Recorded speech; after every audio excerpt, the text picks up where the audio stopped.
Good morning, student. Today we will read our second chapter, Migration of Families. परिवारों का प्रवास यानी migration होता है एक जगह से जाकर दूसरी जगह पर बसना. There are many families which migrate from one place to another. बहुत से परिवार होते हैं जो एक जगह से दूसरी जगह पर माइग्रेट करते हैं. One such family is Santosh family. उनमें से एक फैमिली है संतू की family. Santosh family lived in a village. Santu की फैमिली एक विलेज में रहती थी. And their main occupation was agriculture. उनका मेन यानी मुख्य काम था कृषि का. But his family had to face a big trouble. परंतु उनकी फैमिली को बहुत बड़ी ट्रबल मुसीबत का सामना करना पड़ा. Due to a drought in their village. उनके गाँव में ड्रॉट यानी अकाल पड़ गया. For the last 2 years they did not even have sufficient food to eat. Last 2 साल से उनके पास खाना भी पूरा खाने को नहीं था. That is why Santu migrate to his nephew's village with his family and cattle. इसलिए संतू माइग्रेट हो गया कहाँ पे? अपने नेफ्यू यानी भतीजे के गांव में अपनी फैमिली और कैटल यानी पशुओं के साथ. There is arrange for a small accommodation on rent. वहाँ उसने एक क्या किया? रहने के लिए एक छोटा सा मकान घर पर लिया. स्मॉल अकोमोडेशन यानी रहने की जगह. And started searching for some occupation. और कुछ काम के लिए सर्च करना यानी ढूंढना शुरू कर दिया. आफ्टर अ फ्यू डेज कुछ दिनों बाद ही गोट वर्क देयर. उसे वहाँ काम मिल गया. एंड देयर फॉर इसलिए he started living in that village with his family. और अपनी फैमिली के साथ उसने वहाँ रहना शुरू कर दिया. हावेवर फिर भी it was not at all easy for him to live there. उनके लिए इतना भी आसान नहीं था वहाँ पे रहना. Soon he started missing his own village. और अपने खुद के गांव को उन्होंने मिस करना शुरू कर दिया यानी याद करना शुरू कर दिया. He got news. उसे न्यूज़ मिली that there was a very good rain in his village this year. कि इस साल उनके गांव में बहुत अच्छी रेन यानी बरसात हुई है. देयरफॉर ही टुक हिज फैमिली. इसलिए उसने अपनी फैमिली को साथ लिया. एंड कैटल पशुओं को साथ लिया. And return to his own village. और अपने गाँव में वापस आ गया. ये थिंक एंड राइट कुछ क्वेश्चंस हैं जिसके मैं आपको नोट्स प्रोवाइड कर दूंगी जो भी इम्पोर्टेंट अपने एग्ज़ाम के पॉइंट व्यू से होंगे. नेक्स्ट यहाँ से रीड करते हैं. धीरज हैज़ अ सन. धीरज के एक बेटा एंड ए डॉटर. एक बेटी थी. He was working in a village on the basis of daily wages. वे गांव में काम करते हैं डेली वेजेस यानी रोज़ की मजदूरी. His son was studying in 12th standard. उनका बेटा 12th स्टैंडर्ड में पढ़ता था. And his daughter was in 10th standard. और बेटी 10th स्टैंडर्ड में. When his son pass the senior secondary examination. जब उनके बेटे ने सीनियर सेकेंडरी एग्ज़ाम पास कर लिया. Then Dheeraj decided to send his son to the city for his higher education higher studies. फिर धीरज ने क्या डिसाइड किया? अभी अपने बेटे को कहाँ भेजेंगे? आगे की एजुकेशन के लिए सिटी यानी शहर में भेजेंगे. He thought that if his son went to live in the city away from his family for studying. उसने सोचा कि मेरे परिवार से अगर मेरा बेटा दूर रहेगा शहर में पढ़ाई के लिए then the expenditure of families would increase. और परिवार के खर्चे क्या बहुत बढ़ जाएंगे क्योंकि कुछ पैसा उसे वहाँ पर भी भेजना पड़ेगा. And when his daughter completes her school. जब उसकी बेटी का भी स्कूल कंप्लीट हो जाएगा स्कूल एजुकेशन आफ्टर 2 years 2 साल के बाद. Then he will have to send her also. तब उसे वहाँ भेजना पड़ेगा टू द सिटी शहर में. किस लिए? फॉर हर हायर एजुकेशन आगे की एजुकेशन के लिए. देयरफॉर इसलिए ही डिसाइडेड दैट उसने फैसला किया as he was working on daily wages in his village he will migrate with his family to the city and do the similar work there also. वो daily wages पे ही गाँव में काम करता था. तो अगर वो माइग्रेट अपनी फैमिली को साथ लेकर माइग्रेट होगा यानी सिटी में जाकर रहेगा तो वहाँ पर भी वो सिमिलर काम कर सकता है. When he move to the city. जब उसने सिटी में मूव किया. He faced a lot of trouble. उसे बहुत ही मुसीबतों का सामना करना पड़ा. किस में? In getting a house on rent. घर किराए पर लेने के लिए. As the rental charge in the city are very high. क्योंकि शहरों में रेंटल चार्जेज यानी किराया बहुत ज़्यादा होता है. He took a room on rent far away from the main city. तो उसने एक में रूम लिया कहाँ पे? किराए पे मेन सिटी से जो दूर था. His family members had to accommodate themselves in that room for all their activities. और उसी कमरे में सबको अपना गुजारा करना पड़ रहा था. जैसे कौन सी एक्टिविटीज़ के लिए? लाइक लिविंग टुगेदर एक साथ रहना सबको. स्लीपिंग सोना. कुकिंग एक्सेट्रा, यानी सारे काम उन्हें एक ही रूम में करने पड़ रहे थे। His neighbours were also new for him, उनके परिवार पड़ोसी भी बिल्कुल नए थे उनके लिए। He had to make more effort for daily labour, और उसे डेली लेबर के लिए भी बहुत ज़्यादा मेहनत करनी पड़ी। The expenses of living were very high in the city, क्योंकि शहरों में रहने के खर्चे बहुत ज़्यादा थे। दैट इज़ वाई, इसलिए he started working as a labour during day time and at night time, और उसने डे टाइम और नाइट टाइम दोनों टाइम काम करना शुरू कर दिया।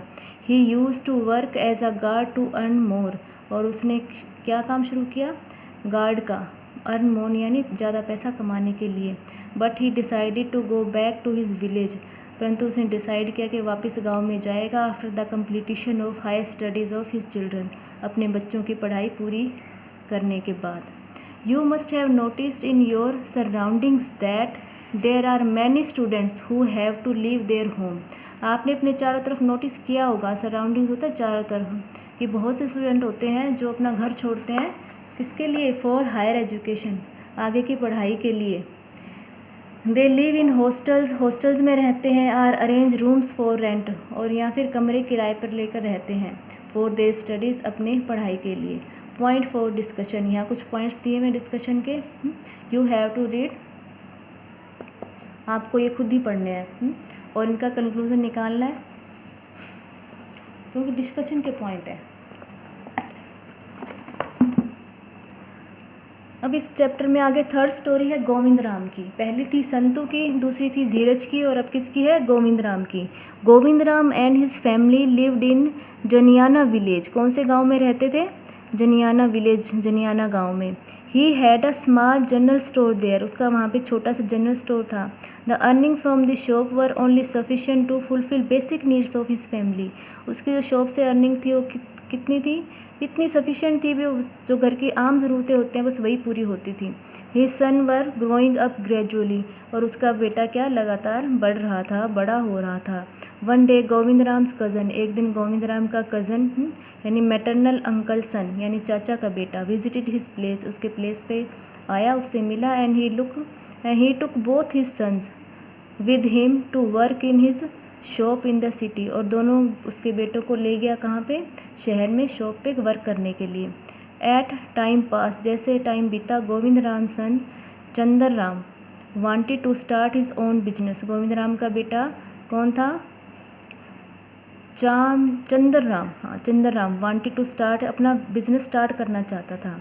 For this they had to face a lot of problems, इसके लिए भी उन्हें बहुत सारी प्रॉब्लम्स फेस करनी पड़ी। लाइक जैसे शॉर्टेज ऑफ मनी, पैसे की कमी, अनअवेलेबिलिटी ऑफ प्रॉपर स्पेस, जगह भी चाहिए बिजनेस के लिए, एक्सेट्रा आदि। But they didn't give up, परंतु उन्होंने होप नहीं छोड़ी।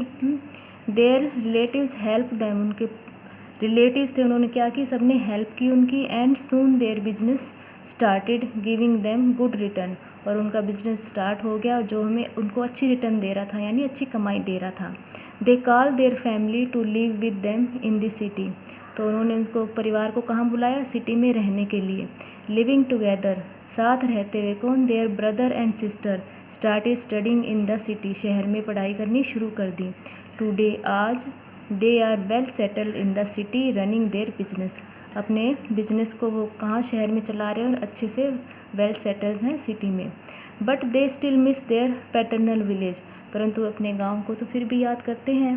They visit their village on special occasion, special occasion पे अपने गांव में विजिट करते हैं। अब आगे देखते हैं। There is a town named Galiyakot, एक शहर है गलियाकोट, कहाँ पे है, जो डूंगरपुर में, डूंगरपुर डिस्ट्रिक्ट में, राजस्थान की। Here the world famous holy shrine of Muslim sant Fakhruddin, यहाँ फ़खरुद्दीन की श्राइन है, यहाँ फेमस संत मुस्लिम फ़खरुद्दीन की समाधि है। शीतला माता का टेम्पल है, जैन टेम्पल्स हैं और सोमनाथ टेम्पल भी है। Which are an excellent example of architecture, जो कि आर्किटेक्चर का एक बहुत ही अच्छा उदाहरण है। Due to the construction of Kadana dam in Gujarat state पास में ही पड़ती है वहाँ पे। तो वहाँ पे क्या कौन सा डैम बन रहा था? कडाना डैम, जिसकी कंस्ट्रक्शन की वजह से क्या हुआ? This area became a low lying area, ये एक नीचे आने वाला एरिया बन गया, यानी यहाँ का एरिया नीचे था। Water started accumulating in the town during the rainy season में क्या होता था? पानी वहाँ पे इकट्ठा होना शुरू हो गया। Therefore the government constructed houses for the people at another place. तो गवर्नमेंट ने कहाँ कंस्ट्रक्ट किए? लोगों के लिए घर अलग जगह पे, अनदर प्लेस, दूसरी जगह पे। एंड आल्सो प्रोवाइडेड फैसिलिटीज़, और फैसिलिटीज़ उनको प्रोवाइड की, कैसी? स्कूल्स की, हॉस्पिटल्स की, etcetera. Today this place is known as rehabilitation colony. किस नाम से जानी जाती है? रिहेबिलेशन कॉलोनी के नाम से जानी जाती है। But there are some people who haven't left their farms, fields and are still living there। परंतु कुछ लोग हैं जिन्होंने अपनी वो जगह नहीं छोड़ी है, जो अपने खेतों में और जगह पे अभी भी रह रहे हैं। ये थिंक एंड आंसर, आपको सोचकर जवाब देना है। Due to the construction of dam the people living that area had to leave their homes. Why? Construction of dam, यानी डैम के बनने से लोगों को अपना घर छोड़ना पड़ा, क्यों? सेकंड है why are the dams constructed, dam क्यों बनाए जाते हैं? If you are given a responsibility to rehabilitate the people in a new place, अगर आपको ये फैसिलिटी दी आती भी लोगों को एक जगह पे, नई जगह पे बसाना है, तो आप which facility will you provide to them, तो आप उनको कौन सी फैसिलिटी प्रोवाइड करोगे? ये देखो पानी ऐसे इकट्ठा हो जाता है, गांव में ऐसे पानी भरने लग गया, तो उनके लिए नई कॉलोनी बनाई। Village in the flood prone area of the dam and people migrating from the village, people migrate हो रहे हैं यहाँ से। अब ये मेन पॉइंट है, इसको देखो। अर्लियर, पहले, the food, clothing and shelter were the basic needs of the people. पहले क्या होता था? खाना, कपड़े और मकान, ये सब बेसिक नीड होती थी लोगों की। पर आजकल क्या चेंज हो गया है? Now food, clothing, shelter, food, clothing और शेल्टर तो चाहिए ही चाहिए। अब क्या होता है? Education, employment and other comforts have become the basic necessities. पढ़ाई की भी और नौकरी की, कामकाज की और दूसरी ज़रूरतें भी आजकल बेसिक नेसेसिटी बन गई है, यानी आवश्यक ज़रूरतें बन गई हैं। ड्यू टू दिस रीज़न, इसी रीज़न से, इसी कारण से many people are migrating from their home town and living at the other place. और बहुत से लोग अपने होम टाउन से, यानी अपने घर से, अपने शहर से दूर होकर कहाँ रह रहे हैं? दूसरी जगहों पर रह रहे हैं। Now our lesson is completed. I will provide the notes of some important questions, so you have to copy in your notebook and learn them.